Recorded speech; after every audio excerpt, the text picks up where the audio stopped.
السلام عليكم ورحمة الله وبركاته. أعوذ بالله من الشيطان الرجيم.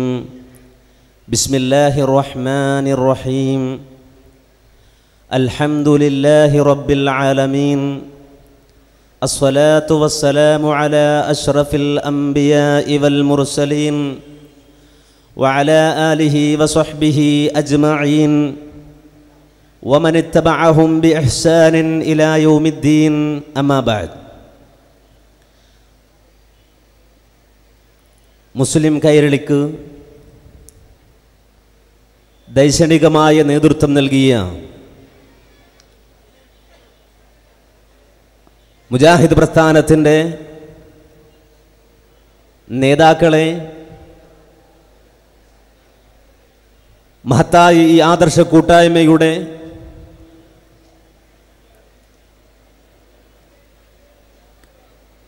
അണികളായി കണ്ണികളായി ചേർന്നിട്ടുള്ള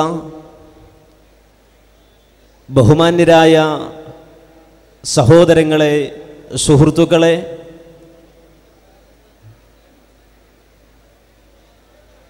മഹാനായ മുഹമ്മദ് മുസ്തഫ സ്വല്ലല്ലാഹു അലൈഹി വസല്ലം വിശുദ്ധ ഇസ്ലാമിൻ്റെ സുന്ദരമായ ആദർശം നേർക്കുനേരെ ഒരു ജനതയുടെ മുന്നിൽ അവതരിപ്പിക്കുകയും ആ ആദർശം കേട്ടുകൊണ്ട് അതിൻ്റെ മഹത്വം മനസ്സിലാക്കിക്കൊണ്ട് അല്ലാഹുവിൻ്റെ വഹ്ദാനിയത്തും ആഖിറത്തിനെക്കുറിച്ചുള്ള ബോധവും ഹൃത്തടത്തിൽ ഒരുമിച്ച് കൂട്ടിക്കൊണ്ട് പ്രവാചകനായ മുഹമ്മദ് മുസ്തഫ സല്ലല്ലാഹു അലൈഹി വസല്ലമ എന്ന ലോകഗുരുവിൻ്റെ പിന്നിൽ അണിനിരന്ന റസൂലുള്ളാഹി സല്ലല്ലാഹു അലൈഹി വസല്ലമയുടെ സ്വഹാബ, അല്ലാഹുവിൻ്റെ ആശീർവാദങ്ങൾക്കും മഹാനായ മുഹമ്മദ് മുസ്തഫ സല്ലല്ലാഹു അലൈഹി വസല്ലമയുടെ ശിക്ഷണത്തിനും വിധേയരാകുവാൻ ഭാഗ്യം സിദ്ധിച്ച നബി സല്ലല്ലാഹു അലൈഹി വസല്ലമയുടെ സ്വഹാബ, ആദർശവീതിയിൽ സ്വന്തം ജീവൻ പണയം വെക്കാൻ മടിയില്ലാതിരുന്ന പ്രവാചകന്റെ സ്വഹാബത്ത്, 13 കൊല്ലക്കാലം നീണ്ട മക്കാ ജീവിത കാലഘട്ടത്തിൽ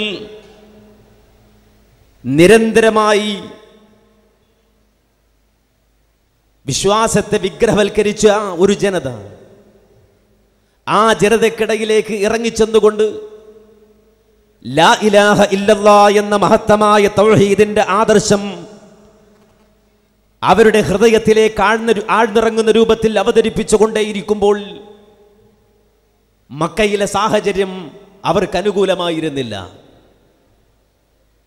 നിരന്തരമായ പീഡനങ്ങളും പ്രയാസങ്ങളും അതുപോലെ വിലക്കുകളും പ്രതിബന്ധങ്ങളും നബി സല്ലല്ലാഹു അലൈഹി വസല്ലമയും അനുചരന്മാരും നേരിട്ടുകൊണ്ടേയിരുന്നു. അല്ലാഹുവിൽ തവക്കുലാക്കി പടച്ചവന്റെ മാർഗത്തിൽ തൗഹീദിന്റെ ഗാഥയിൽ സമൂഹത്തിന്റെ സംസ്കരണത്തിന്, മാനവന്റെ മോക്ഷത്തിന്, മോചനത്തിന് വേണ്ടി അല്ലാഹുവിന്റെ ആയത്തുകൾ ഓതിക്കൊടുത്തുകൊണ്ട് സമൂഹത്തിനിടയിൽ പ്രവർത്തിച്ച പ്രവാചകൻ അവസാനം സ്വന്തം നാട്ടിൽ നിക്കക്കള്ളിയില്ലാതായപ്പോൾ, സ്വന്തം നാട്ടിൽ ജീവിക്കുവാനുള്ള അവകാശം നിഷേധിക്കപ്പെട്ടപ്പോൾ, ഇതുപോലൊരു മുഹറത്തിൽ മക്കയുടെ ബൗണ്ടറിയിൽ ചെന്ന് നിന്നുകൊണ്ട് മക്കാ രാജ്യത്തിലേക്ക് തിരിനോക്കി മക്ക എന്ന ആ പരിശുദ്ധമായ മണ്ണിലേക്ക് നോക്കിക്കൊണ്ട് നിറഞ്ഞ കണ്ണുകളോടെ ആ പ്രവാചകൻ മക്കയോട് യാത്ര ചോദിച്ചുകൊണ്ട് മദീന എന്ന പിൽക്കാലഘട്ടത്തിൽ ലോകം നെഞ്ചിലേറ്റിയ ആ മണ്ണിലേക്ക് കടന്നു ചെന്നപ്പോ തികച്ചും വ്യത്യസ്തങ്ങളായ ജീവിതശൈലി ഉൾക്കൊണ്ട 2 ജനവിഭാഗങ്ങൾ, മക്കയുടെ മലമടക്കുകൾക്കിടയിൽ പാരുഷ്യം തങ്ങളുടെ സ്വഭാവമായി സ്വീകരിച്ചുകൊണ്ട് ജീവിച്ച ഒരു ജനതയും,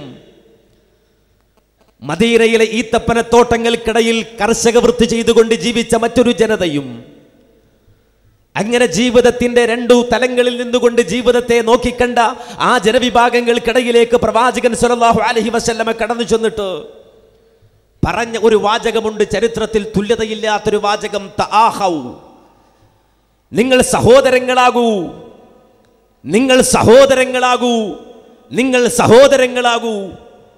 നിങ്ങളുടെ സംസ്കാരം, നിങ്ങളുടെ ശൈലി, നിങ്ങളുടെ പെരുമാറ്റങ്ങൾ, നിങ്ങൾ ഇതുവരെയും ജീവിച്ചു വന്ന ജീവിതമാർഗങ്ങൾ, നിങ്ങളുടെ ജോലികൾ, നിങ്ങളുടെ സംസാര ശൈലികളൊക്കെ വ്യത്യസ്തമാകാം. പക്ഷേ ഇനി മുതൽ നിങ്ങൾ സഹോദരങ്ങളാണ്. നിങ്ങൾ സഹോദരങ്ങളാണ്. താഹു, നിങ്ങൾ പരസ്പരം സഹോദരങ്ങളാകൂ എന്ന പ്രവാചകന്റെ വാക്കു കേൾക്കേണ്ട താമസം. സ്വന്തം വീട് പകുത്ത് മക്കയിൽ നിന്ന് മദീനയിലേക്ക് ഹിജറ വന്ന മുഹാജിറുകൾക്ക് വേണ്ടി അൻസ്വാറുകൾ മാറ്റിവെച്ചു എന്ന് മാത്രമല്ല, 2 ഭാര്യമാരുള്ള ഒരാൾ പ്രവാചകന്റെ സമീപത്ത് വന്ന് ചോദിച്ചു അത്രേ, എൻ്റെ ഒരു ഭാര്യയെ ഞാൻ ഉപേക്ഷിക്കട്ടെയോ, തലാഖു ചൊല്ലട്ടെയോ, എൻ്റെ സഹോദരന് വേണ്ടി, മുഹാജിറിന് വേണ്ടി. അത്ര പോലും പരസ്പരം ഇണക്കത്തിലും അതുപോലെ തന്നെ സാഹോദര്യത്തിലും വിശ്വാസി സമൂഹം മാറി വരുന്നത്, അവരുടെ മനസ്സുകൾ ഇണക്കപ്പെട്ടത് മദീനയുടെ ചരിത്രത്തിൽ നമുക്ക് കാണാൻ സാധിക്കും. അവർ ഒരു പാത്രത്തിൽ നിന്ന് ഭക്ഷണം കഴിച്ചു, ഒരു പാത്രത്തിൽ നിന്ന് അവർ വെള്ളം കുടിച്ചു. ഇത് അക്ഷരാർത്ഥത്തിലാണ് ഞാൻ പറയുന്നത്, ആലങ്കാരികമായല്ല. ഒരു സുപ്രയിൽ ഒരു പാത്രത്തിൽ നിന്ന് ഒന്നിച്ചിരുന്ന് ഉണ്ണാൻ, ഒന്നിച്ച് ഭക്ഷണം കഴിക്കാനിരിക്കുന്ന ആ സമൂഹത്തിലേക്ക് അല്ലെങ്കിൽ ആ ഒരു ജനതയിലേക്ക് നോക്കിയാൽ പേർഷ്യക്കാരനായ സൽമാൻ അവിടെ ഉണ്ടായിരുന്നു. കറുകറുത്ത അടിമയായിരുന്ന നീഗ്രോ വംശജനായിരുന്ന ബിലാൽ മുഅദ്ദിൻ അവിടെ ഉണ്ടായിരുന്നു. ഖുറൈശി പ്രമുഖനായിരുന്ന അബൂബക്കർ സിദ്ദീഖ് അവിടെ ഉണ്ടായിരുന്നു റളിയല്ലാഹു അൻഹും. അങ്ങനെ ലോകത്തിന്റെ മനുഷ്യർക്കിടയിലെ നിറക്കൂട്ടുകൾ മുഴുവനും ഒന്നിച്ചിരിക്കുന്ന ആ സദസ് സൃഷ്ടിച്ചെടുക്കുവാൻ അഷ്റഫുൽ ഖൽഖ് മുഹമ്മദ് മുസ്തഫ സ്വല്ലല്ലാഹു അലൈഹി വസല്ലമയുടെ പ്രബോധന ജീവിതം കൊണ്ട് സാധിച്ചു. ചരിത്രത്തിന്റെ ആ വായനക്കിടയിൽ നമുക്ക് കാണാൻ കഴിയുന്ന ഒരു കാര്യത്തിലേക്ക് നിങ്ങളുടെ ശ്രദ്ധ കൊണ്ടുപോകുവാനാണ് ആമുഖമായി ഇങ്ങനെ ഒരു കാര്യം നിങ്ങളെ ഞാൻ സൂചിപ്പിച്ചത്. നമുക്കെല്ലാവർക്കും അറിയാവുന്ന ഈ സംഗതികൾ. മക്കയുടെ മണ്ണിൽ നിന്ന് മദീനയിലെത്തി മുഹാജിറുകളും അൻസാറുകളും ഒന്നിച്ചിരുന്നു. അവർ ഏകോദര സഹോദരങ്ങളായി ഒരു പാത്രത്തിൽ നിന്ന് ഭക്ഷണം കഴിച്ച് മദീനയിൽ തന്നെ ഉണ്ടായിരുന്ന നൂറ്റാണ്ടുകളോളം പോരടിച്ച ഔസ് ഗോത്രവും ഖദ്റജ് ഗോത്രവും മനസ്സിണക്കപ്പെട്ട് ഏകോദര സഹോദരങ്ങളെ പോലെ ഒരിക്കൽ ജീവിക്കുമ്പോൾ മദീനയിലെ ഒരു തോട്ടത്തിൽ ഒരിക്കൽ വിശ്വാസികളായ ആളുകൾ മുഴുവനും ഒന്നിച്ചിരുന്നു. അവർ പരസ്പരം സംവദിച്ചു, പരസ്പരം അവർ കെട്ടിപ്പുണർന്നു. അവരുടെ സ്നേഹവും അവരുടെ ലാളിത്യവും അവർ പ്രകടിപ്പിച്ചു കൊണ്ടിരിക്കുമ്പോൾ ആ വഴി ഒരു മനുഷ്യൻ പോയി. അയാൾ ജൂതനായിരുന്നു, യഹൂദിയായിരുന്നു. ആ വ്യക്തിയുടെ പേര് ശാസ് ബിനു ഖൈസ് എന്നാണ് ചരിത്രം അദ്ദേഹത്തിന്റെ പേരായി രേഖപ്പെടുത്തിയത്. ശാസ് ബിനു ഖൈസ് എന്ന് പറയുന്ന മനുഷ്യൻ ആ വഴി അങ്ങനെ പോകുമ്പോ ഒന്നിച്ചിരുന്നു കൊണ്ട് നൂറ്റാണ്ടുകളോളം പരസ്പരം തർക്കിച്ച, പരസ്പരം തമ്മിൽ തല്ലിയ, പരസ്പരം തലതല്ലിച്ചാകുന്ന ഒരു ജനവിഭാഗം അല്ലെങ്കിൽ നശിച്ചുകൊണ്ടിരുന്ന ഒരു ജനവിഭാഗം ഒരു സുപ്രയിലിരുന്നു കൊണ്ട് ഒന്നിച്ച് ഭക്ഷണം കഴിക്കുകയും അതുപോലെ തന്നെ പരസ്പരം മനസ്സുകൊണ്ടുള്ള സ്നേഹം കൈമാറുകയും ചെയ്യുന്നത് കണ്ടപ്പോ അതുവഴി പോയ ശാസ് ബിനു ഖൈസ് എന്ന് പറയുന്ന യഹൂദിക്കത് സഹിച്ചില്ല. അവൻ മാറി നിന്നുകൊണ്ടൊരു മുനാഫിക്കനെ വിളിച്ചു. ഒരു മുനാഫിക്കനെ വിളിച്ചുകൊണ്ട് പറഞ്ഞു, നീ ആയിരിക്കുന്ന വിശ്വാസികളുടെ കൂട്ടത്തിനിടയിലേക്ക് ചെല്ലണം. അവിടെ ചെന്നാൽ നീ ചെയ്യേണ്ട ഒരു ദൗത്യമുണ്ട്. എന്താണെന്ന് ചോദിച്ചാൽ, മുൻകാലഘട്ടങ്ങളിൽ അവർക്കിടയിൽ നടന്ന ചില ചർച്ചകൾ, ആ ചർച്ചകളുടെ ഓർമ്മപ്പെടുത്തലുകൾ, അവരുടെ ജീവിതത്തിലെ ഇന്നലകളെ സംബന്ധിച്ച ചില ഓർമ്മപ്പെടുത്തലുകൾ അവർക്കിടയിൽ നീ ഒന്ന് നടത്തണം. ശാസ് ബിനു ഖൈസിന്റെ ഉപദേശം കേട്ട ആ മുനാഫിഖായ മനുഷ്യൻ മദീനയിലെ ആ തോട്ടത്തിൽ വിശ്വാസികൾ ഒന്നിച്ചിരിക്കുന്നിടത്തേക്ക് വന്നിട്ട് ചോദിച്ചു, നിങ്ങൾ ഔസ് ഗോത്രക്കാരനല്ലേ? അവർ പറഞ്ഞു, അതെ, ഞങ്ങൾ ഔസ് ഗോത്രക്കാരാണ്. നിങ്ങൾ വമ്പന്മാരാണ് കേട്ടോ, നിങ്ങളുടെ പഴയകാല വീരഗാഥകൾ അപാരമാണ് കേട്ടോ. കുറച്ച് മാറിയിട്ട് ആ മുനാഫിഖ് വേറെ ഒരുത്തലേക്ക് പോയി ചോദിച്ചു, നീ പഴയ ഖസ്റജ് ഗോത്രക്കാരനല്ലേ? അയാൾ പറഞ്ഞു, അവര് പറഞ്ഞു, അതെ, ഞങ്ങൾ ഖസ്റജ് ഗോത്രക്കാരനാണ്. നിങ്ങളും മോശമല്ല കേട്ടോ. സംസാരം പഴയ ജാഹിലിയത്തിലേക്ക് വഴിമാറി. അള്ളാഹുവിന്റെ ആയാത്തുകൾ ഓതിക്കൊടുത്തുകൊണ്ടിരുന്ന അള്ളാഹുവിന്റെ വചനങ്ങൾ പരസ്പരം പറഞ്ഞുകൊടുത്ത് ഇണക്കത്തിന്റെയും ആദർശത്തിന്റെയും തൗഹീദിന്റെയും സുന്നത്തിന്റെയും വിശുദ്ധമായ മേലാപ്പിലേക്ക് ഉയർന്നു പോയ വിശുദ്ധമായ മനസ്സിന്റെ ഉടമകൾക്കിടയിലേക്ക് ജാഹിലിയത്തിന്റെ ഇരുളടഞ്ഞ ചിന്തകൾ അവരുടെ സംസാരത്തിലൂടെ പുറത്തേക്ക് നിർഗളിക്കാൻ തുടങ്ങി. ഔസുകാർ പറഞ്ഞു, അന്ന് ഞങ്ങൾ ചെയ്തത് ഞങ്ങൾ നിങ്ങളോട് കാണിച്ച ഔദാര്യമായിരുന്നു. അതല്ലായിരുന്നെങ്കിൽ ഇന്ന് ഹസ്റജ് ഗോത്രം എന്ന് പറയാൻ ഒരു ഗോത്രം ഇവിടെ ഉണ്ടാകുമായിരുന്നില്ല. ഞങ്ങളുടെ കാരുണ്യത്തിന്റെ തണലിലാണ് ഹസ്റജുകാരാ നീ ഇവിടെ ജീവിക്കുന്നത്. ഹസ്റജ് ഗോത്രക്കാരൻ പറഞ്ഞു, പിന്നെ ഞങ്ങൾ ചെയ്തു തന്ന ഇളവല്ലായിരുന്നോ അന്നത്തെ നിങ്ങളുടെ വിജയത്തിന് കാരണമായത്? അന്ന് ഇന്നത് സംഭവിച്ചത് കൊണ്ടായിരുന്നില്ലേ നമ്മൾ തമ്മിൽ ഒരു അഡ്ജസ്റ്റ്മെന്റിൽ എത്തേണ്ടി വന്നത്? ഇങ്ങനെ സംസാരം ജാഹിലിയത്തിലേക്ക് കാട് കയറിയിട്ട് അവസാനം രണ്ട് ഗ്രൂപ്പിൽ ഒരുത്തൻ എഴുന്നേറ്റിട്ട് പറഞ്ഞു, എങ്കിൽ ഒന്നുകൂടി നമുക്ക് പൊരുതി നോക്കാമടാ, പോരാടാമടാ, ഒന്നുകൂടി നമ്മുടെ കരുത്ത് പരിശോധിക്കാമടാ. സ്വന്തം കൈ തൊറുത്തു വെച്ച് അവർ മുട്ടികളും അതുപോലെ തന്നെ അവരുടെ മസലും പെരുപ്പിച്ചുകൊണ്ട് പരസ്പരം പോരാടാൻ ഒരുങ്ങി നിൽക്കുന്നു. അഷ്റഫുൽ ഖൽഖ് മുഹമ്മദ് മുസ്തഫ സല്ലല്ലാഹു അലൈഹി വസല്ലം അതറിഞ്ഞു. നബി സല്ലല്ലാഹു അലൈഹി വസല്ലം ഓടി. അവിടെ ചെല്ലുമ്പോൾ പോരു കോഴികളെ പോലെ രണ്ട് ഭാഗത്തേക്കും മാറി നിന്നുകൊണ്ട് പ്രവാചകന്റെ സ്വഹാബത്ത് ഇതാ ഒരു പടപ്പുറപ്പാട് നടത്തിയിരിക്കുകയാണ്. നബി സല്ലല്ലാഹു അലൈഹി വസല്ലം ആ സ്വഹാബത്തിനിടയിലേക്ക് ചാടിക്കേറിയിട്ട് ചോദിച്ചു, ജാഹിലിയത്തിന്റെ ഇരുളടഞ്ഞ ആ വാതിലുകൾ നിങ്ങൾ തള്ളി തുറക്കുകയാണോ? ആ ഇരുട്ടിലേക്ക് നിങ്ങൾ തിരിഞ്ഞു നടക്കുകയാണോ? ആ ജാഹിലിയത്തിലേക്ക് നിങ്ങളുടെ വിളക്കണച്ചുകൊണ്ട് നിങ്ങൾ മടങ്ങിപ്പോവുകയാണോ എന്ന് ഹബീബ് മുഹമ്മദ് മുസ്തഫ സല്ലല്ലാഹു അലൈഹി വസല്ലം ശകാര രൂപത്തിൽ അവരോട് സംസാരിക്കുമ്പോൾ 14 മുമ്പ് അല്ലാഹു സുബ്ഹാനഹു വ തആല വിശുദ്ധ ഖുർആനിൽ ഒരു ആയത്ത് ഇറക്കി. എന്തായിരുന്നു ആയത്ത്? ഏതായിരുന്നു ആയത്ത്? മഹത്തായ ഒരു ക്യാമ്പയിന്റെ സമാപന സമ്മേളനത്തിൽ ഒരുമിച്ച് കൂടിയ ഈ 10,000ങ്ങളുടെ മുന്നിൽ മന്ന സഹോദരങ്ങളെ ആ ആയത്തോതുമ്പോ അങ്ങ് മദീനയുടെ ഏതോ ഒരു ഈത്തപ്പനത്തോട്ടത്തിന്റെ ഉള്ളിൽ സംഭവിച്ചു പോയ ഒരു സംഭവം, ആ സംഭവത്തിലുള്ള പ്രതികാരക്രിയ എന്ന നിലക്ക് മാത്രമല്ലത് മനസ്സിലാകുന്നത്. ലോകത്തെ വിശ്വാസി സമൂഹം ഒന്നടങ്കം നെഞ്ചിലേറ്റേണ്ട ഒരു വാചകം എന്താണത്? യാ അയ്യുഹല്ലദീന ആമനൂ, വിശ്വാസികളെ, ഇൻ തുതീഉ ഫരീഖം മിനല്ലദീന ഊതുൽ കിതാബ്, ഇൻ തുതീഉ ഫരീഖം മിനല്ലദീന ഊതുൽ കിതാബ്, വേദഗ്രന്ഥം അത് സ്വീകരിച്ചു ഞങ്ങൾ വേദത്തിന്റെ ആളുകളാണ്, ഞങ്ങൾ അഹ്ലു കിതാബാണ് എന്ന് വാദിച്ചു നടക്കുന്ന ഒരു വിഭാഗം ആളുകളെ, അവരിൽ നിന്നൊരു വിഭാഗത്തെ നിങ്ങൾ അനുസരിച്ചാൽ യർദൂകും ബഅദ ഈമാനികും കാഫിരീൻ. ഖുർആൻ പറയാൻ, അവരെ നിങ്ങൾ അനുസരിച്ചാൽ യർദൂകും ബഅദ ഈമാനികും, നിങ്ങളുടെ വിശ്വാസം, നിങ്ങളുടെ ഈമാൻ, നിങ്ങളുടെ അഖീദ, നിങ്ങളുടെ തൗഹീദ്, നിങ്ങളുടെ സുന്നത്ത്, ആ വിശ്വാസത്തിന്റെ മാധുര്യത്തിൽ നിന്ന് അവർ നിങ്ങളെ തട്ടിക്കൊണ്ടുപോകും. എങ്ങോട്ട്? അവിശ്വാസത്തിലേക്ക്, കുഫറിലേക്ക് അവർ നിങ്ങളെ വിളിച്ചു കൊണ്ടുപോകും എന്ന് വിശുദ്ധ ഖുർആനിൽ 14 മുമ്പ് താക്കീത് നൽകുകയാണ്. വ്യതിയാനങ്ങളെ മുജാഹിദ് പ്രസ്ഥാനം വളരെ ശക്തമായി നേരിട്ടപ്പോ അതിനെ സ്പാനിഷ് കാളയുടെ പോരാട്ടത്തോട് ഉപമിച്ച ആളുകളുണ്ട്. കൂറ്റനായ കൂറ്റൻ കാളകളുടെ പോരാട്ടത്തോട് ഉപമിച്ച ആളുകൾ ലോകത്ത് ഈ കേരളത്തിന്റെ ചരിത്രത്തിൽ കഴിഞ്ഞു പോയിട്ടുണ്ട്, നമുക്കെല്ലാവർക്കും അറിയാം. പക്ഷേ മുജാഹിദ് പ്രസ്ഥാനം വ്യതിയാനങ്ങളോട് സഹകരിച്ചില്ല, വ്യതിയാന ചിന്തകളോട് സഹകരിച്ചില്ല. അള്ളാഹുവിന്റെ ആയാത്തുകൾക്കും അള്ളാഹുവിന്റെ റസൂലിന്റെ ചര്യകൾക്ക് എതിരായി വരുന്ന ഒരു വ്യതിയാനത്തോടും മുജാഹിദ് പ്രസ്ഥാനം സഹകരിച്ചില്ല. എന്തുകൊണ്ടെന്ന് ചോദിച്ചാൽ, ഇനി നിങ്ങൾ തിരിച്ചു പോവുകയാണോ? യർദൂകും ബഅദ ഈമാനികും കാഫിരീൻ, നിങ്ങളുടെ ഈമാനിനു ശേഷം, നിങ്ങളുടെ വിശുദ്ധമായ ആദർശത്തിനു ശേഷം കുഫറിലേക്ക് തിരിഞ്ഞു പോകും എന്ന് ഖുർആൻ താക്കീത് നൽകുന്ന താക്കീതിനെ വളരെ ഗൗരവത്തോടെ മുജാഹിദ് പ്രസ്ഥാനം മനസ്സിലാക്കി ഉൾക്കൊണ്ടു.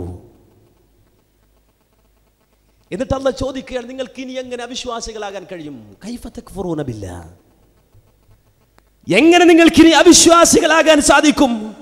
എങ്ങനെ നിങ്ങൾക്ക് തൗഹീദ് വലിച്ചെറിഞ്ഞുകൊണ്ട് അവിശ്വാസത്തിന്റെ മേലങ്കി അണിയാൻ സാധിക്കും? അല്ലാഹ് ചോദിക്കാൻ, പടച്ച റബ്ബ് ചോദിക്കാൻ. കാരണം നിങ്ങൾ അല്ലാഹുവിന്റെ ആയാത്തുകൾ ഓതുന്നവരല്ലേ, ഖുർആൻ പഠിക്കുന്നവരല്ലേ, ഖുർആൻ മനസ്സിലാക്കുന്നവരല്ലേ, ലോകത്തെ വഴി നടത്തുന്ന മഹത്തായ ഒരു വേദഗ്രന്ഥത്തിന്റെ അഹ്ലുകാരല്ലേ, ആളുകളല്ലേ നിങ്ങൾക്ക് എങ്ങനെ ഇനി തിരിഞ്ഞു നടക്കാൻ കഴിയും? അള്ളാഹു നിങ്ങൾക്ക് ചെയ്തു തന്ന നിഅമത്തുകളെ നിങ്ങൾ ഓർക്കുന്നുവെങ്കിൽ നിങ്ങൾക്ക് എങ്ങനെ വ്യതിയാനങ്ങളോട് സഹകരിക്കാൻ സാധിക്കും? ഇല്ല.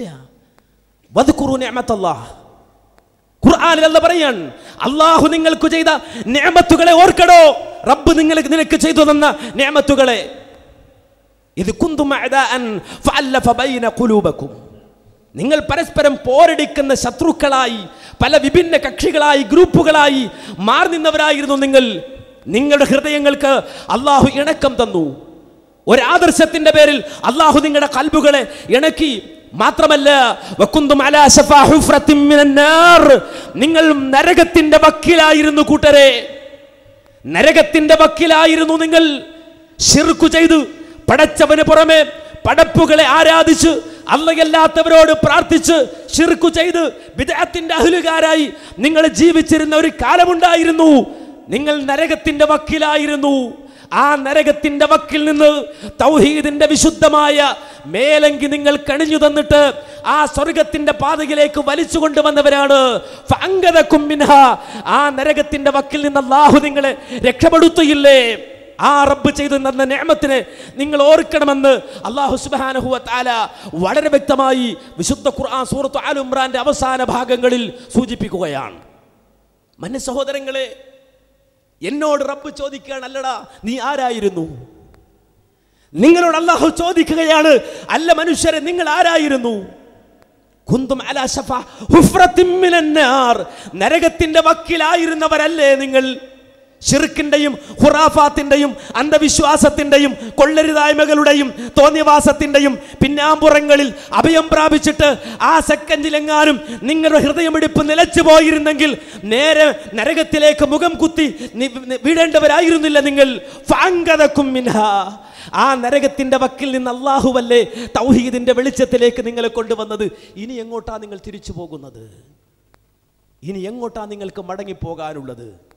ഏത് വ്യതിയാനത്തിലേക്കാണ് നിങ്ങൾ മുഖം കുത്തി വീഴുന്നത് എന്ന് പടച്ചറബ് ചോദിക്കുമ്പോ ഇനി ഒരു മടങ്ങിപ്പോക്കില്ല. വിശുദ്ധമായ ഹിദായത്തിന്റെ തൗഹീദിന്റെ സുന്ദരമായ വെളിച്ചത്തിൽ നിന്ന് ജാഹിലിയത്തിന്റെ ഇരുട്ടിലേക്ക് ഇനി ഒരിക്കലും ഞങ്ങൾ മടങ്ങിപ്പോവുകയില്ല എന്ന് പ്രഖ്യാപിക്കാൻ വിശ്വാസി സമൂഹമേ നമുക്ക് സാധിക്കേണ്ടതുണ്ട്, നമുക്ക് കഴിയേണ്ടതുണ്ട്. അതുകൊണ്ട് ഈ ആദർശത്തിന് വിഘാതമാകുന്ന ഒരു വ്യതിയാനത്തെയും ഉൾക്കൊള്ളാൻ മുജാഹിദ് പ്രസ്ഥാനം ഒരുക്കമല്ല. മുജാഹിദ് പ്രസ്ഥാനത്തിന്റെ ശക്തി പോരാട്ടം തന്നെയാണ്. മുജാഹിദ് പ്രസ്ഥാനത്തിന്റെ ശക്തി പോരാട്ടം തന്നെയാണ്. അന്ധവിശ്വാസങ്ങൾക്ക് എതിരെയുള്ള, ഇരുട്ടുകൾക്കെതിരെയുള്ള പോരാട്ടം, വെളിച്ചം തൗഹീദിന്റെ വെളിച്ചവുമായുള്ള പോരാട്ടം നമുക്കെല്ലാവർക്കും അറിയാം. സമൂഹത്തെ വഴിതിരിച്ചു വിടുന്ന ഒരുപാട് ശക്തികൾ സമൂഹത്തിൽ വളരെ വ്യാപകമായി ആസൂത്രിതമായി പ്രവർത്തിക്കുകയാണ്. ഒരു മുസ്ലിയാർ കേരള യാത്ര കഴിഞ്ഞപ്പോൾ കർണാടക യാത്രയിലാണ് മഹാനവറുകൾ. എന്നിട്ട് അദ്ദേഹത്തെ കുറിച്ച് ഇറക്കിയൊരു ഡോക്യുമെന്ററിയിൽ അതിന് നൽകപ്പെട്ട പേര് കാലത്തിന്റെ കാവലാൾ എന്നാണ്. കാലത്തിന്റെ കാവലാൾ. ബണ്ടി ചോറിനെ സെക്യൂരിറ്റി ആക്കിയാൽ എങ്ങനെ ഉണ്ടാവും? ബണ്ടി ചോറ് അദ്ദേഹത്തെ സെക്യൂരിറ്റി ആക്കിയാൽ എങ്ങനെ ഉണ്ടാകും? ഇതുപോലെ കാലത്തിന്റെ കാവലാളായി അവതരിപ്പിക്കപ്പെടുമ്പോ അതിന് വേണ്ടി പേനയുന്തികളെ, ചരിത്രകാരന്മാരെ ചരിത്രം തിരുത്തുവാൻ വേണ്ടി നിയോഗിക്കുകയും നവോത്ഥാനത്തിന്റെ മൊത്തം കുത്തക ഏറ്റെടുത്തുകൊണ്ട് കേരളത്തിന്റെ മണ്ണിൽ ആസൂത്രിതമായ പ്രവർത്തനം നടത്തുകയും ചെയ്തു അല്ലേ? കേരളത്തിലെ ചില രാഷ്ട്രീയ തമ്പുരാക്കന്മാർക്ക് പോലും ഒരു വേള തോന്നിപ്പോയി, ഇയാൾ തന്നെയാണോ നവോത്ഥാന നായകൻ?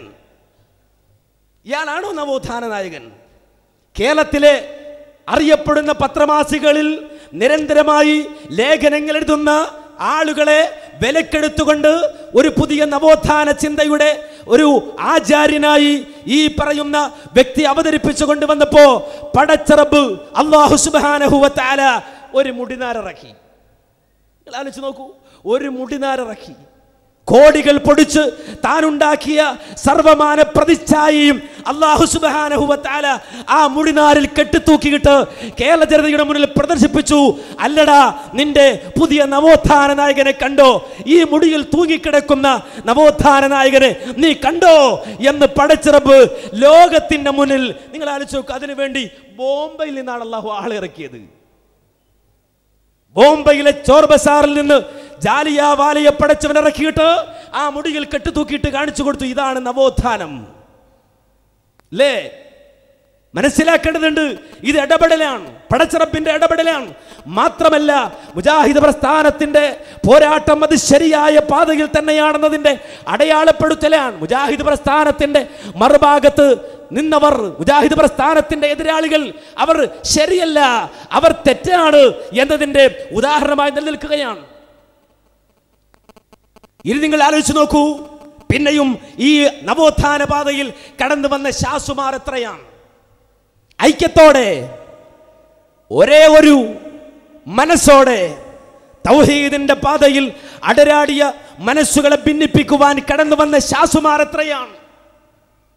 വിശ്വാസി സമൂഹത്തിന്റെ ഈ ഐക്യം തകർക്കാൻ വേണ്ടി കടന്നു വന്ന ആളുകൾ, ഷാസുബിന് ഖൈസുമാരുടെ ഏജന്റായി പ്രവർത്തിച്ച ആളുകൾ എത്ര ആളുകളാണ്? മുജാഹിദ് പ്രസ്ഥാനത്തെ വൈജ്ഞാനികമായി വെല്ലുവിളിച്ചുകൊണ്ട് കടന്നു വന്ന ചേകനൂർ മൗലവിയാകട്ടെ, അതുപോലെ തന്നെ CN അഹമ്മദ് മൗലവിയാകട്ടെ, അവർക്കെല്ലാവർക്കും ചരിത്രം മറുപടി കൊടുത്തു.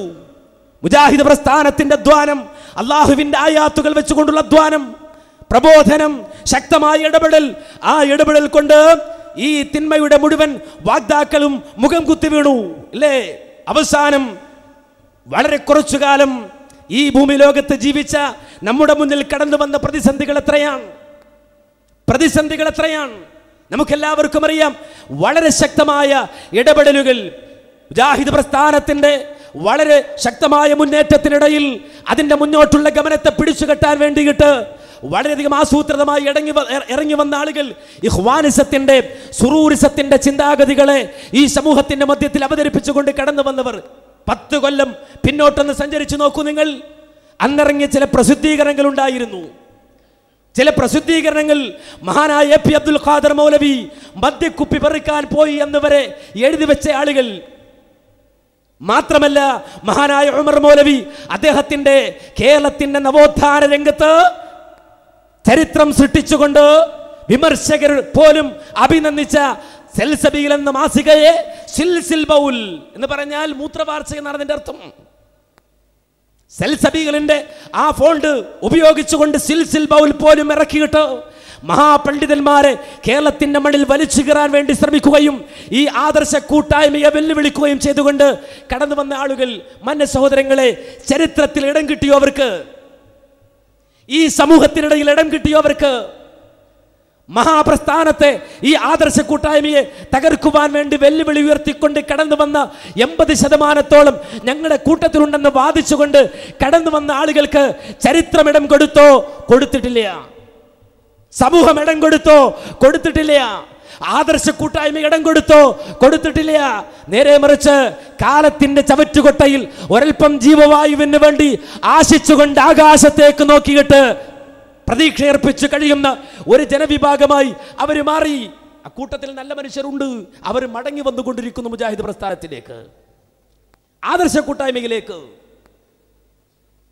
എന്തേ കാരണം? മുജാഹിദ് പ്രസ്ഥാനമാണ് ശരി, മുജാഹിദ് പ്രസ്ഥാനമാണ് ശരി. അവസാനം ചരിത്രത്തിന്റെ അത്ഭുതം എന്ന നിലക്ക് തന്നെ വായിച്ചെടുക്കാൻ കഴിയുന്ന അവസാന വിവാദം ഇന്നിപ്പോ എവിടെത്തി? ഞാൻ വിശദീകരിക്കണോ? കേരള മണ്ണിലെ കൊച്ചുകുട്ടികൾക്ക് പോലും ആ ദുരന്തം കണ്ടു നിൽക്കേണ്ടി വന്നു. ഈ മഹത്തായ ആദർശ കൂട്ടായ്മയെ ചോദ്യം ചെയ്തുകൊണ്ട് കടന്നു വന്ന ശാസുമാർക്ക് ചരിത്രപരമായ തിരിച്ചടി ഭൗതിക ലോകത്ത് നേരിടേണ്ടി വന്നു. ഇപ്പോ നമുക്ക് കാണാൻ കഴിയുന്നില്ല ആചാര്യന്മാരെ, ജിന്നുവാദത്തിന്റെ ആചാര്യന്മാരെ. ജിന്ന് അതാണ് ഇവിടുത്തെ അടിസ്ഥാനപരമായ പ്രശ്നം. അത് പരിഹരിക്കലാണ് നമ്മുടെ ആവശ്യം. കേരളത്തിൽ നവോത്ഥാന രംഗത്ത് ഇടപെട്ടുകൊണ്ട് പ്രവർത്തിച്ച മുജാഹിദ് പ്രസ്ഥാനത്തിന് ജിന്നിറക്കുന്ന ഒരു കേന്ദ്രമുണ്ടാക്കാൻ ഇതുവരെ സാധിച്ചിട്ടില്ല എന്ന് പ്രഖ്യാപിച്ചുകൊണ്ട് കടന്നു വന്ന ആളുകൾക്ക് ഇപ്പൊ ജിന്നെന്ന് കേൾക്കുമ്പോൾ തന്നെ പേടിയായി. അത് മാറ്റിയെടുക്കുവാനുള്ള പരിശ്രമങ്ങളായി. ഞാനും നിങ്ങളും മനസ്സിലാക്കണം, എന്തുകൊണ്ട് വലിയ ആചാര്യന്മാരായി കടന്നു വന്ന ആളുകൾക്ക് അവർ മുന്നോട്ട് വെച്ച കാല് പിന്നോട്ട് വെച്ചിട്ട് തലതാഴ്ത്തി ഈ മഹത്തായ ആദർശ കൂട്ടായ്മയുടെ മുന്നിൽ നിൽക്കേണ്ടി വന്നു എന്ന് ചോദിച്ചാൽ അതിന് കൃത്യമായ മറുപടിയുണ്ട്. അത് നമ്മുടെ കായിക ശക്തി, നമ്മുടെ ആരോഗ്യം, അതൊന്നുമല്ല. നമ്മുടെ മുഷ്ടിയുടെ ബലം അല്ല. നേരെ മറിച്ച് നമ്മൾ മുന്നോട്ട് വെച്ച പ്രമാണങ്ങൾ, അള്ളാഹുവിന്റെ ദീൻ, മനുഷ്യ മനസ്സുകളെ ഇണക്കുന്ന, പ്രകാശം തരുന്ന, തൗഹീദിന്റെ സുന്ദരമായ വാതായനങ്ങൾ തുറന്നു തരുന്ന ആ യഥാർത്ഥമായ സരണി, ആ സരണിയുടെ ശക്തി, അള്ളാഹുവിന്റെ ഖുർആനിന്റെ ശക്തി, സുന്നത്തിന്റെ ശക്തി മാത്രമല്ല, സ്വാലിഹുകളായ നൂറുകണക്കിന് മനുഷ്യരുടെ ദുആ, സ്വാലിഹുകളായ നൂറുകണക്കിന് മനുഷ്യരുടെ ദുആ. ഈ തിരുരങ്ങാടിയിൽ പോയാൽ ഒരു പള്ളി നിങ്ങൾ കാണാം. ഞാൻ അവസാനിപ്പിക്കുന്നതിന് മുമ്പ് അത് ഓർമ്മിപ്പിക്കട്ടെ. ഒരു പള്ളി, ഇപ്പോൾ വിവാദത്തിലായ ഒരു പള്ളി, കേരളത്തിലെ മുജാഹിദ് പള്ളികൾ ജിന്നു ചികിത്സക്ക് വിട്ടുകൊടുക്കുകയില്ല എന്ന് പ്രഖ്യാപിച്ചുകൊണ്ട് ചില ആളുകൾ അള്ളാഹുവിന്റെ ഭവനങ്ങളെ പിടിച്ചടക്കാൻ ശ്രമിച്ചപ്പോ അക്കൂട്ടത്തിൽ ഇരയാക്കപ്പെട്ട തിരുരങ്ങാടി പള്ളി ഈ കഴിഞ്ഞ പെരുന്നാളിന് ഒമാനിൽ പെരുന്നാളിന് വേണ്ടി, പെരുന്നാൾ നമസ്കാരത്തിന് വേണ്ടി പോയപ്പോ ബഹുമാനായ ഒമാനിലെ അഷ്റഫ് സാഹിബ് ആ പള്ളിയുടെ ചരിത്രം പറഞ്ഞു തന്നു. ആ പള്ളി ഉണ്ടായതെങ്ങനെ എന്നതിനെ സംബന്ധിച്ച് പറഞ്ഞു തന്നു. പാവപ്പെട്ട ഒരു മനുഷ്യൻ, സ്വാലിഹായ ഒരു മനുഷ്യൻ, അദ്ദേഹത്തിന്റെ മനസ്സിൽ ആഗ്രഹം, അള്ളാഹുവിന്റെ ഒരു ഭവനം വേണം, ഒരു പള്ളി വേണം എന്ന ആഗ്രഹമുണ്ട്. അദ്ദേഹത്തിന്റെ ഒമാന്റെ വ്യത്യസ്ത ഭാഗങ്ങളിലുള്ള സ്ഥലങ്ങൾ ഒന്ന് അദ്ദേഹം വിറ്റു. അതിൽ നിന്ന് കുറച്ച് പണം അദ്ദേഹത്തിന് കിട്ടി. ആ പണം കയ്യിലെടുത്ത് അദ്ദേഹം അഷ്റഫ് സാഹിബിനെ വിളിച്ചു. അഷ്റഫിക്കെ വിളിക്കുമ്പോൾ അഷ്റഫിക്കയുടെ ഉമ്മ ഹോസ്പിറ്റലിലാണ്, ഐസിയിലാണ്. ഉമ്മയുടെ ആ അസുഖത്തിൽ വിഷമിച്ചിരിക്കുന്ന അഷ്റഫിക്കെ വിളിക്കുകയാണ് അറബി. വിളിച്ചിട്ട് പറഞ്ഞു, അഷ്റഫേ, പണമുണ്ട്, പൈസയുണ്ട്, ഇത് വാങ്ങണം. അദ്ദേഹം പറഞ്ഞു, ഞാൻ നാട്ടിലാണ്, 2 ദിവസം കഴിഞ്ഞ് വരും, എന്നിട്ട് വാങ്ങിക്കൊള്ളാം. അദ്ദേഹം ഫോൺ കട്ട് ചെയ്തു. കുറച്ച് മണിക്കൂറുകൾക്ക് ശേഷം വീണ്ടും വിളിച്ചു, അഷ്റഫേ, പൈസ ഏൽപ്പിച്ചേ പറ്റുള്ളൂ, പൈസ എൻ്റെ കയ്യിൽ നിന്ന് ശരിയാവൂല. അഷ്റഫൊക്കെ പറഞ്ഞു, 2 ദിവസം ക്ഷമിക്കൂ, ഞാൻ വരാം, എന്നിട്ട് സ്വീകരിക്കാം. അദ്ദേഹം ഫോൺ കട്ട് ചെയ്തു. 3 മണിക്കൂറുകൾക്ക് ശേഷം അദ്ദേഹം വിളിക്കാൻ. സ്വന്തം ഉമ്മ ആശുപത്രിയിൽ രോഗബാധിതയായി തളർന്നു കിടക്കുമ്പോ ആ ഒരു മാനസികാവസ്ഥയിൽ നിൽക്കുന്ന അഷ്റഫിക്കെ വീണ്ടും വിളിക്കണേ. അല്ല അഷ്റഫെ, പൈസ എവിടെ ഏൽപ്പിക്കണ്ട്, എവിടെ ഏൽപ്പിക്കണ്ട്, എവിടെ എത്തണ്ട്? അഷ്റഫ് പറഞ്ഞു, ഞാൻ വാങ്ങിക്കോളാം, 2 ദിവസം കഴിയട്ടെ, ഞാൻ വരുന്നുണ്ടല്ലോ. 4 അദ്ദേഹം വിളിച്ചു, അഷ്റഫെ, പറ്റൂല, ഈ പൈസ ഏൽപ്പിച്ചേ പറ്റുള്ളൂ, ഈ പണം തന്നേ പറ്റുള്ളൂ. ആ മനുഷ്യൻ അഷ്റഫ് സാഹിബിനോട് പറയുമ്പോൾ അഷ്റഫ് പറഞ്ഞെങ്കിൽ ഓഫീസിൽ കൊടുത്തേക്കു, എന്റെ ഓഫീസിൽ അത് കൊടുത്തേക്ക്. ആ മനുഷ്യൻ കുറച്ചു നേരം കഴിഞ്ഞ് വിളിക്കുന്നു, മണിക്കൂറുകൾ ആയിട്ടില്ല. അതിനു മുമ്പ് തന്നെ വിളിച്ചിട്ട് പറയുന്നു, അഷ്റഫേ, നിന്റെ ഓഫീസിന്റെ മുന്നിലാണ് ഞാൻ, ആരുടെ കയ്യിലാണ് പൈസ കൊടുക്കേണ്ടത്? അഷ്റഫിക്ക പറഞ്ഞു, ഇന്നാടെ കയ്യിൽ കൊടുക്കൂ. അദ്ദേഹം കൊടുത്തു. എന്നിട്ട് വാങ്ങിയ ആളോട് പറഞ്ഞു, കിട്ടിയെന്ന് വിളിച്ചു പറ. അദ്ദേഹം പറഞ്ഞു, അഷ്റഫിക്ക, പൈസ കിട്ടി, എത്രയുണ്ട്? ഇത്രയുണ്ട്. ഉറപ്പിച്ചോ? ഉറപ്പിച്ചു. അറബി മടങ്ങിപ്പോയി. നിങ്ങൾക്കറിയോ, 1 മണിക്കൂറിന് ശേഷം വീണ്ടും അഷ്റഫിക്കയുടെ ഫോൺ ശബ്ദിച്ചു. 1 മണിക്കൂറിന് ശേഷം അഷ്റഫിക്കയുടെ ഫോൺ ശബ്ദിച്ചു. അഷ്റഫിക്ക ആ ഫോൺ എടുക്കുമ്പോ മറുതലയിൽ നിന്ന് കേട്ട വാർത്ത എന്താണെന്നറിയോ? ആ മനുഷ്യൻ ആ തിരുരങ്ങാടി പള്ളിക്ക് സ്വന്തം കിടപ്പാടം വിറ്റുകൊണ്ട്, സ്വന്തം സ്ഥലം വിറ്റുകൊണ്ട് പണം കൊടുത്ത മനുഷ്യൻ ഇന്നാ ലില്ലാഹി വ ഇന്നാ ഇലൈഹി റാജിഊൻ, അല്ലാഹുവിലേക്ക് മടങ്ങിപ്പോയി. മനസ്സിൽ സൂക്ഷിച്ച അവസാനത്തെ ആഗ്രഹം അല്ലാഹുവിന്റെ ഒരു പള്ളി നിർമ്മിക്കണമെന്ന ആഗ്രഹം, അത് ഏറ്റവും നല്ല നിലയിലാകണമെന്ന ആഗ്രഹം മനസ്സിൽ സൂക്ഷിച്ചുകൊണ്ട് മരണത്തോട് മല്ലടിക്കുന്നതിന്റെ തൊട്ടു മുമ്പുള്ള സമയം ആ പള്ളിക്ക് വേണ്ടിയുള്ള പണം കയ്യിൽ പിടിച്ച്, ഇതുമായി മരിച്ചു പോകരുത്, ഇതുകൂടി കൊടുത്തിട്ട് മരിച്ചു പോകണം എന്ന് ആഗ്രഹിച്ചിട്ട് മരണത്തിന് മുമ്പുള്ള വെപ്രാളത്തിൽ അല്ലാഹുവേ ഈ പണം എത്തിക്കണമല്ലോ എന്ന് ആഗ്രഹിച്ചിട്ട് ആ പണം അത് അർഹിക്കുന്നിടത്ത് കൊണ്ടുപോയി എത്തിച്ചിട്ട് അല്ലാഹുവിന്റെ വിളിക്കുത്തരം നൽകിയ മഹാന്മാരായ മനുഷ്യരുടെ കരങ്ങൾ കൊണ്ട് സമ്പുഷ്ടമായ ഒരു പ്രസ്ഥാനത്തെ തകർക്കാൻ, തളർത്താൻ, ഇതിനെ നശിപ്പിക്കാൻ ഒരു സമൂഹത്തിനും ഒരു ശക്തിക്കും സാധ്യമല്ല. ഈ ശക്തി ഈ പ്രസ്ഥാനത്തിന്റെ മാത്രം കരുത്താണ്. ഈ ശക്തി ഈ ആദർശ കൂട്ടായ്മയുടെ മാത്രം കരുത്താണ്. ഈ ശക്തി മുജാഹിദ് പ്രസ്ഥാനത്തിന്റെ മാത്രം കരുത്താണ്. ഈ ശക്തി സ്വാലിഹുകളുടെ പിൻബലമുള്ള അവരുടെ കരവലയങ്ങൾ കൊണ്ട് സംരക്ഷിക്കുന്ന ഈ ഒരു പ്രസ്ഥാനത്തെ തകർക്കാൻ എത്ര നാവിന് നീളമുള്ളവൻ കടന്നു വന്നാലും, എത്ര വലിയ ആചാര്യൻ കടന്നു വന്നാലും, എത്ര വലിയ ബുദ്ധിജീവി കടന്നു വന്നാലും, നവോത്ഥാനത്തിന്റെ പിന്നാമ്പുറങ്ങളിൽ ഇടം കിട്ടുമോ എന്ന് ആഗ്രഹിച്ചുകൊണ്ട് ഏതൊരാൾ കടന്നു വന്നാലും ഈ പ്രസ്ഥാനത്തെ തകർക്കാൻ, തരിപ്പണമാക്കാൻ സാധിക്കില്ല. അള്ളാഹുവിന്റെ മഹത്തായ തൗഫീഖുള്ള ഈ മഹാകൂട്ടായ്മക്ക് ഒരായിരങ്ങളുടെ പ്രാർത്ഥനയുടെ പിൻബലമുണ്ട് എന്ന് മനസ്സിലാക്കണം. അക്കൂട്ടത്തിൽ മാന്യ സഹോദരങ്ങളെ അണിചേർന്ന് നിൽക്കുമ്പോൾ നമ്മുടെ മനസ്സിനുള്ള സന്തോഷം, നമ്മുടെ മനസ്സിന്റെ ആനന്ദം തകർന്നു പോകരുത്. ഒരിക്കലും ഇത് നശിപ്പിക്കരുത്. നേരെ മറിച്ച് നമ്മുടെ ശക്തി ആദർശമാണെങ്കിൽ, നമ്മുടെ ബലം ആദർശമാണെങ്കിൽ, നമ്മുടെ പ്രമാണം അല്ലാഹുവിന്റെ ഖുർആനും തിരുസുന്നത്തുമാണെങ്കിൽ അതാണ് നമ്മുടെ വിജയമെങ്കിൽ, എന്ന് നമ്മുടെ കയ്യിൽ നിന്ന് ഈ ശക്തികൾ നഷ്ടപ്പെട്ടു പോകുന്നുവോ, ഈ പ്രമാണങ്ങൾ നഷ്ടപ്പെട്ടു പോകുന്നുവോ, അന്നാണ് നമ്മുടെ പതനമെന്ന് തിരിച്ചറിയാൻ നമുക്ക് സാധിക്കേണ്ടതുണ്ട്.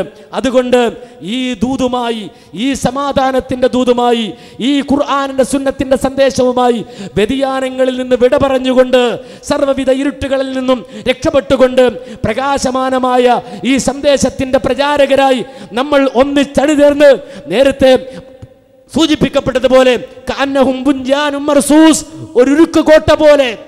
ഒരു ഉരുക്കുകോട്ട പോലെ പ്രവർത്തിക്കാൻ നമുക്ക് സാധിക്കണം.